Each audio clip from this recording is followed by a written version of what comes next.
friends, welcome to Aadish சமையல். இன்னைக்கு நம்ம ரொம்பவே சூப்பரான சாஃப்ட்டான நல்ல மெதுமெதுன்னு இருக்கக்கூடிய இட்லி மாவை எப்படி அரைக்கிறது, அதுக்கு என்ன ரேஷியோவில் நம்ம உளுந்து அரிசி எல்லாம் சேர்க்க போகிறோம் அப்படின்னு தாங்க பார்க்க போகிறோம். இந்த ஒரு மாவை வச்சு நம்ம இட்லி, தோசை, பணியாரம், ஊத்தாப்பம் இந்த மாதிரி நிறைய வெரைட்டி செய்யலாம். ரொம்பவே சூப்பராகவும் இருக்கும். இப்போ அந்த மாவு எப்படி அரைக்கிறது, அதுக்கு என்னென்ன தேவைன்னு பார்க்கலாமாங்க. நான் இங்கே கடையில் வாங்கின இட்லி அரிசி தான் எடுத்திருக்கேன். அரைப்படியில் 4 படி எடுத்திருக்கேன். நீங்கள் கிளாஸில் எதில் ரேஷியோ எடுக்கிறீங்களோ 4 கப் அளவு அரிசி எடுத்துக்கோங்க.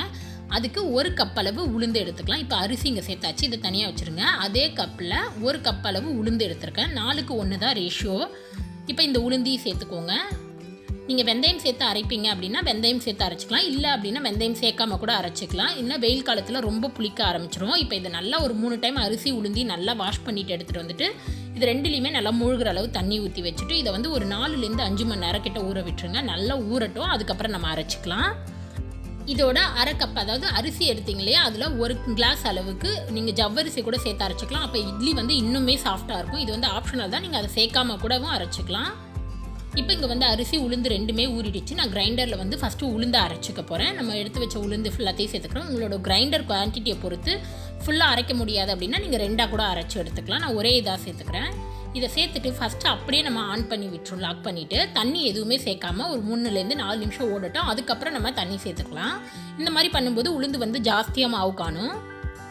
இப்போ ஒரு 5 நிமிஷம் ஓடினதுக்கப்புறம் ஒரு அரை கிளாஸ் அளவு தண்ணி சேர்த்து விட்டு மறுபடியும் இதை ஓட்டிக்கலாம். ஒரு 5 நிமிஷத்துக்கு 10 நிமிஷத்துக்கு ஓடிடு நல்லா ஒரு அரை கிளாஸ் அளவு தண்ணி சேர்த்துக்கோங்க. ஒரு 4-5 டைம் தண்ணி சேர்த்து அரைச்சோம் அப்படின்னா மாவு நல்லா ஜாஸ்தியாக வரும். இப்போ நான் ஒரு செகண்ட் டைம் சேர்க்க போகிறேன்.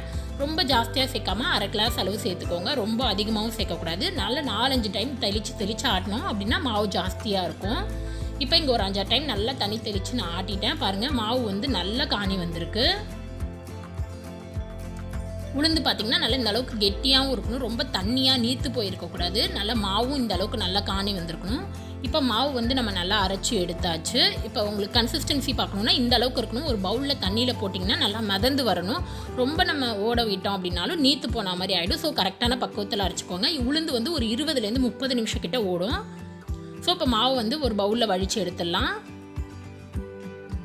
உளுந்து அரைச்சதுக்கப்புறம் நம்ம அரிசி அரைச்சிக்கலாம். உளுந்து ஃபஸ்ட்டு அரைக்கும் போது மாவு நமக்கு ஜாஸ்தியாக காண்ற மாதிரி இருக்கும். ஃபஸ்ட்டு உளுந்து அரைச்சிக்கோங்க. அடுத்தது அரிசி அரைச்சிக்கலாம். அரிசியும் நான் ஒரே டைமில் தான் போடுறேன். அதே கிரைண்டர்லேயே நம்ம சேர்த்துக்கலாம். ஏன்னா நம்ம இட்லிக்கு தான்றனால ஒன்றாவே அரைச்சி எடுத்துக்கலாம். அரிசியும் சேர்த்து அரைச்சிக்கோங்க. நீங்கள் ஜவ்வரிசி சேர்க்குறீங்க அப்படின்னா இந்த ஸ்டேஜ்லேயே ஃபஸ்ட்டு ஜவ்வரிசியை போட்டு ஒரு 2 ஓட்டு ஓட்டிட்டு அதுக்கப்புறம் நீங்கள் அரிசியை சேர்த்துக்கலாம். இப்போ அரிசியவும் கொஞ்சம் தண்ணி ஊற்றி நல்லா அரைச்சிக்கோங்க. இதுக்கு அப்பப்போ தெளிக்கணும்னு அவசியம் இல்லை. ஒரே டைமாக 1 கிளாஸ் 1 கிளாஸ் ஊற்றிட்டிங்கன்னா தேவைப்பட்டால் மட்டும் தண்ணி சேர்த்துக்கலாம்.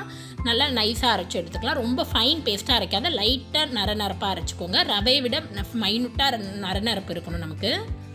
இப்போ இங்கே மாவு நல்லா அரைச்சி எடுத்தாச்சு. பாருங்கள், இந்த மாதிரி கெட்டியாகவும் அரைச்சிக்கோங்க, தண்ணியாகவும் அரைக்காத இந்த மாதிரி இந்த கன்சிஸ்டன்சியில் அரைச்சி எடுத்துக்கோங்க. பார்த்திங்கன்னா தெரியும், ரவையை விட லைட்டாக நரநரப்பு இருக்கும். ரொம்ப நரநரன்னு இருந்தாலும் நமக்கு இட்லி சாப்பிட நல்லா இருக்காது, சாஃப்டாகவும் இருக்காது. இந்த மாதிரி நல்லா அரைச்சி எடுத்துகிட்டு இதையும் ஒரு பவுலில் வடித்து எடுத்துடலாம். நான் இப்போ இந்த கிரைண்டர்லேயே தான் கரைக்க போகிறேன். நம்ம அரைச்சி எடுத்து வச்சிருந்த அரிசி மாவோட ஆல்ரெடி அரைச்சி வச்சுருந்த உளுந்த மாவையும் சேர்த்துக்கலாம். இதோட ஒரு அரை டீஸ்பூன் அளவு விளக்கெண்ணெய் சேர்த்துக்கோங்க. இது ஆப்ஷனல் தான். இது சேர்க்காமல் செஞ்சாலுமே இட்லி நல்லா சாஃப்டாக வரும். இது சேர்க்கும்போது இன்னுமே நல்லாயிருக்கும். இதுக்கு தேவையான அளவு உப்பு சேர்த்து இதை கையாலேயே நல்லா கரைச்சி விட்டுடலாம். கையால் கரைக்கும் போது தான் மாவு நல்லா புளிக்கும். ஸோ நல்லா அரிசி உளுந்து ரெண்டும் மிக்ஸ் ஆகிற அளவுக்கு நல்லா கரைச்சிக்கோங்க.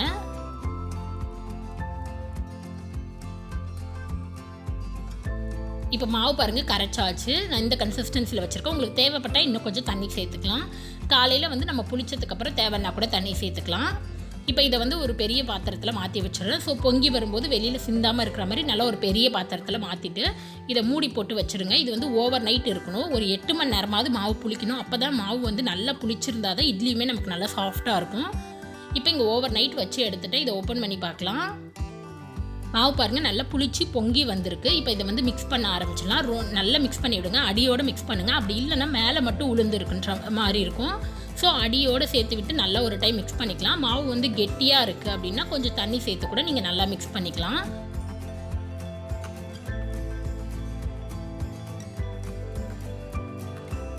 நான் வந்து கொஞ்சம் கெட்டியாக இருக்குன்றனால லைட்டாக தண்ணி சேர்த்து நல்லா மிக்ஸ் பண்ணி எடுத்துக்கிட்டேன். இட்லி மாவு பதத்துக்கு நல்லா கொஞ்சம் லைட்டாக வாட்டரியாக இருக்கிற மாதிரி எடுத்துக்கோங்க. இப்போ இட்லி ஊற்றுறதுக்கு இட்லி பிளேட்டில் துணி போட்டுட்டு அதில் நம்ம ரெடி பண்ணி வச்சா மாவை சேர்த்துக்கலாம்.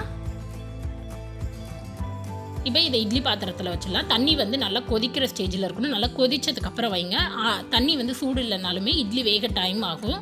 ஸோ எல்லா பிளேட்லேயும் இட்லியை ஊற்றிட்டு இட்லி வந்து ஒரு 5 to 7 மினிட்ஸில் வெந்துடும். ஸோ ரொம்ப நேரம் விடாமல் ஒரு 5லேருந்து 7 நிமிஷத்தில் வேக வச்சு எடுத்துக்கலாம். ஸோ எல்லா பிளேட்டையும் வச்சுட்டு லிட்டை போட்டு க்ளோஸ் பண்ணிவிட்டு ஒரு 7 நிமிஷத்துக்கு அப்புறம் பார்க்கலாம்.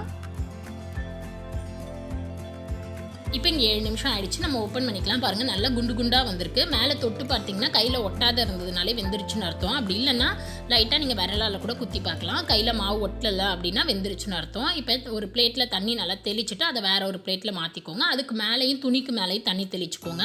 அவ்வளோதான். பாருங்கள், துணியில் நல்லா ஒட்டாத ஈஸியாக நல்லா நமக்கு எடுக்க வரும். இதே போல் எல்லா பிளேட்டையும் நம்ம எடுத்துக்கலாம். அவ்வளோதான், நம்மளோட சூப்பரான சாஃப்டான இட்லி ரெடி ஆகிடுச்சு. இது வந்து ரொம்பவே சூப்பராக இருக்கும். இதை வந்து நீங்கள் இட்லி, தோசை, ஊத்தாப்பம், பணியாரம் எல்லாத்துக்குமே யூஸ் பண்ணிக்கலாம். அவ்வளோ சூப்பராக இருக்கும். கண்டிப்பாக இந்த இட்லி மாவை நீங்களும் அரைச்சிட்டு எப்படி இருக்குன்னு ட்ரை பண்ணி பார்த்துட்டு சொல்லுங்கள். உங்களுக்கு இந்த வீடியோ பிடிச்சிருந்துச்சுன்னா மறக்காத நம்ம சேனலை சப்ஸ்கிரைப் பண்ணிக்கோங்க. நெக்ஸ்ட்டு ஒரு நல்ல ரெசிபியில் உங்களை பார்க்குறது வரைக்கும் பாய்.